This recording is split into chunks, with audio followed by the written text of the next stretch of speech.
Morning friends, next lecture છે 20 અગતતંત્રની અંદર 20 વિશે માહિતી મેળવી છે આપણે. તો 20ની નિરુક્તિ વિશે વાત કરવી છે, ડેરિવેશન વાત કરવી છે. તો વિમુચ્યતે વિષમુચ્યતે વિષાદનાથ હેતુ દેટ વિચ પ્રોડ્યુસ વિષાદ.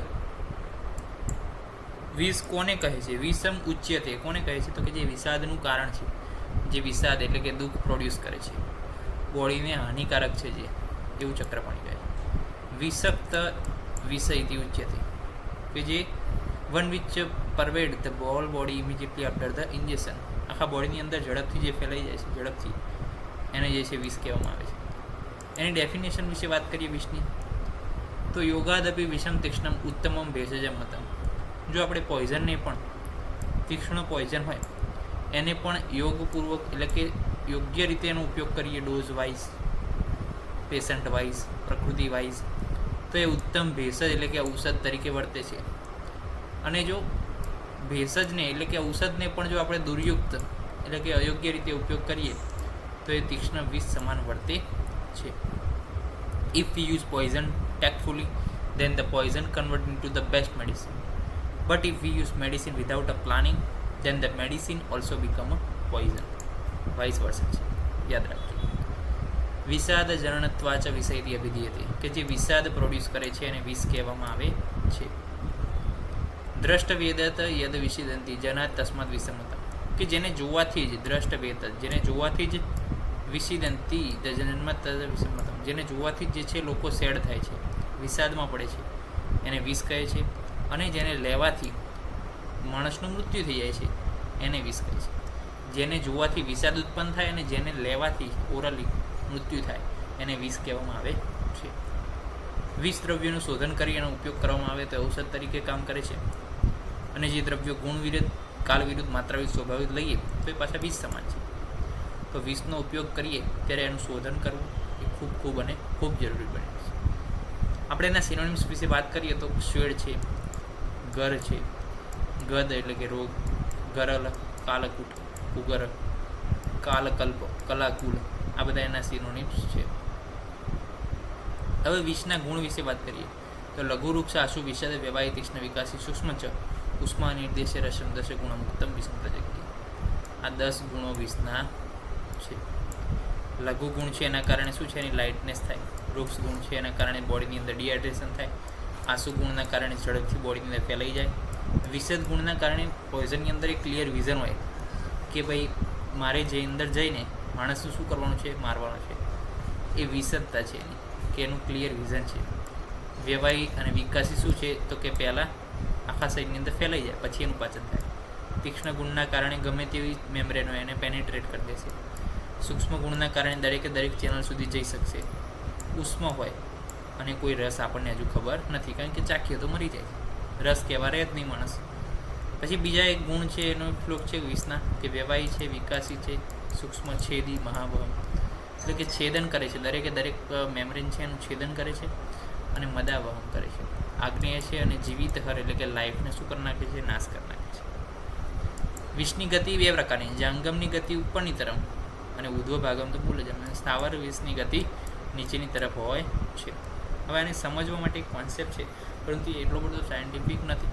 દાખલા તરીકે જાંગમની અંદર કોણ આવે? સાપ આવે, કાં તો પછી વીંછી આવે, કરોડિયો આવે, ગમે તે આવે. એ બધા ક્યાં હોય? નીચે હોય, જમીન ઉપર. જમીન ઉપર આપણો પગ જે છે એ કાઢે તો પગ કાઢે તો પછી એ વિષ કઈ તરફ ફેરાય? ઉપરની તરફ ફેરાય. તો એ વિષની ગતિ કઈ તરફ થઈ? ઉપરની તરફ થઈ. અને સ્થાવર વિષ જે છે, આપણે ધારો કે વસનામ જોયું, વસનામને આપણે ઓળખી ના શકીએ અને એને ખાઈ લીધું, મીઠું લાગ્યું એટલે, સ્વીટ લાગ્યું એટલે ખાઈ લીધું કોઈ બાળકે, તો એ મુખથી નીચેની તરફ જશે. તો સ્થાવર વિષની ગતિ કઈ તરફ થઈ? નીચેની તરફ. તો એ રીતના જે છે થોડુંક સમજી શકાય છે, પરંતુ આના માટે ઘણી બધી કોન્ટ્રોવર્સી છે વિષની ગતિ વિશે. પરંતુ આપણે આ રીતે જે છે સિમ્પલ કોન્સેપ્ટ યાદ અત્યારે રાખવાનો. વિષનો પ્રભાવ શું છે? વિષમ સર્વમતો જ્ઞેય સર્વદોષ પ્રકોપણ. વિષ દરેક ગુણ જે છે વિષમાં તીક્ષ્ણ રૂપમાં જ હોય. એવું નથી કે ઓછા વધતા પણ હોય, પોટેન્ટ રીતે દરેક ગુણ હોય. વિષથી સર્વદોષનો પ્રકોપ થાય અને વિષનું પાચન પણ ના થાય, એટલે પ્રાણ માટે શું છે? ઘાતક છે. વાત, પિત્ત, કફ ત્રણેય દોષો બગડે એટલે મનુષ્ય મૃત સમાન પડ્યો રહે. વિષની ક્રિયા તો વિષમ હિ દેહ સંપ્રાપ્યમ પ્રાગદોષયથી શોણિતમ. વિષની ક્રિયા એટલે શું? કે વિષ જ્યારે શરીરમાં જાય ત્યારે એની જે છે પેથોફિઝિયોલોજી શું છે, કઈ રીતના આપણા શરીર ઉપર કાર્ય કરે છે અને આપણા શરીરનું મૃત્યુ નિપજાવે છે, આપણા શરીરનો નાશ કરે છે. તો વિષમ હિ દેહ સંપ્રાપ્ય, વિષ જ્યારે દેહમાં દાખલ થાય છે પ્રાગદૂષયથી શોણિત, પહેલાં રક્તને દૂષિત કરે. દાખલા તરીકે કોઈ ઇન્સેક્ટ આપણને કરડ્યું તો એ સીધું ક્યાં પહેલાં આપણે બ્લડ વેસલ છે ત્યાં આગળ એક ઇન્સેક્ટ કરશે, કારણ કે એને લોહી લેવું છે. આપણે નથી કહેતા કે એ લોહી પીવે છે, તો એ લોહી લે છે. એ જ્યારે લોહી લે છે ત્યારે આપણું રક્ત શું થાય, એના બેક્ટેરિયા એના વાયરસથી દૂષિત થાય. તો પહેલાં શેનાથી દૂષિત થયું, આપણું રક્ત દૂષિત થયું. ત્યારબાદ એ રક્તમાં જુઓ કફ, પિત્ત અને વાયુ, એમાં ગતિ કોની સૌથી વધારે છે, વાયુની ગતિ સૌથી વધારે છે. પિત્તની ગતિ મીડિયમ છે, કફની ગતિ તો હાવ સ્લો છે. કફ શું છે, આળસુ છે, ગુરુ ગુણના કારણે, સ્નિગ્ધ ગુણના કારણે, ગૌરવતાના કારણે કફ આળસુ છે. તો હવે બ્લડ વેસલમાં સૌથી પ્રથમ વિષવાળું જે વિશિએટેડ બ્લડ છે એ કોને દૂષિત કરશે, ગતિ કોની ઓછી છે, કફની, એટલે કફને પહેલાં દૂષિત કરશે. કફ, પછી પિત્ત, પછી વાયુ, એ બધાના દોષો અને તેમના સમાન આશયોની અંદર પ્રવેશી જશે. અને ત્યારબાદ શું છે, તન્મે હૃદયમ ગતમ, હૃદયની અંદર ગતિ કરી શરીર છેદાય કલ્પતે, એટલે કે શરીરનો નાશ કરી નાખશે. તો આ રીતના જે છે વિષ પોતાની ક્રિયાની નિભાવે છે. જો આ રીતના અહીંયા આપેલું છે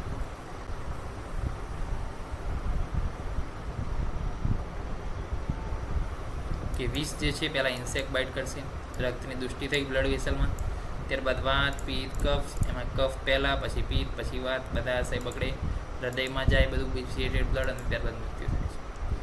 સિમ્ટમ્સ કહેવાય તો ટિંગલિંગ સેન્સેશન છે, સર્ક્યુલર અર્ટિકાલિયર રેસ જોવા મળે, swelling, horripilation, crawling, small insect, yawning, bending over, આ બધા જે છે લક્ષણો જોવા મળે. એનું ગુજરાતી જે છે ટ્રાન્સલેશન લખેલું છે, જેથી શું છે આપણને સરળતાથી એને સમજી શકાય. વિષમાં જો દોષોની પ્રધાનતા હોય એ આશયને સૌ પ્રથમ દૂષિત કરે અને એના વિકાર ઉત્પન્ન કરે.